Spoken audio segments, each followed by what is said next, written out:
বাড়িতে রুটি করার ঝামেলা থেকে বাঁচতে অনেকেই ভরসা করেন রাস্তার মোড়ের দোকানের রুটি।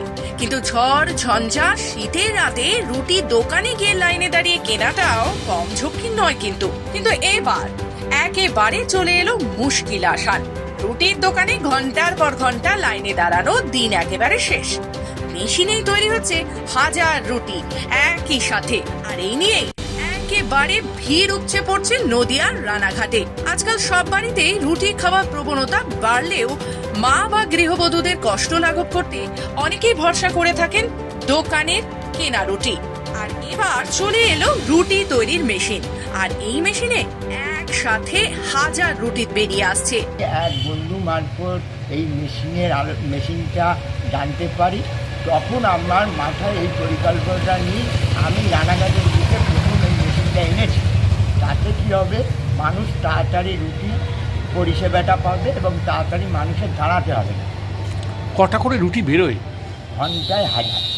আচ্ছা, এই রুটি কত করে দাম নিচ্ছেন? আমি এখন এক পিস রুটির দাম 3 টাকা করে ধার্য ধরেছি। আর না, আপনাকে বেশিক্ষণ অপেক্ষা করতে হবে না। দোকানে গেলেই পেয়ে যাবেন হাতে হাতে গরম রুটি।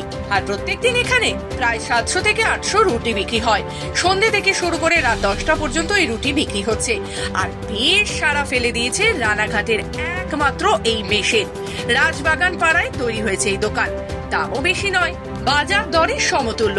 মেশিন এলেও হাতে তৈরি রুটি, উনুনে গরম চাটুতে তৈরি রুটি, সে রুটির স্বাদই একটু আলাদা, এমনটাই দাবি করলেন অনেকে। থেকে হাতের রুটি যেটা আমাদের উনুনে হয়, এটাই হচ্ছে আসল রুটি। আচ্ছা, মেশিনের রুটি কীরকম এখনই জানি না, তবে একটা মেশিন এসেছিল, আসার পর থেকে সেই মেশিন রুটি কদিন লোকে খাওয়ার পর আর কোনো তাকে ভাল লাগছে না, খাচ্ছে না।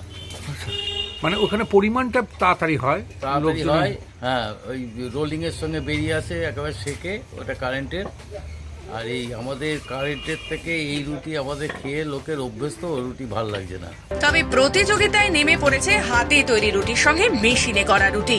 দেখার বিষয়, ব্যস্ততার যুগে হাতের ছোঁয়ায় বানানো ভালোবাসা মাখানো রুটি নাকি শর্টকাট, কোনটা এগিয়ে যায়? নদিয়া থেকে কুহেলি দেবনাথের রিপোর্ট, খবর বাংলা।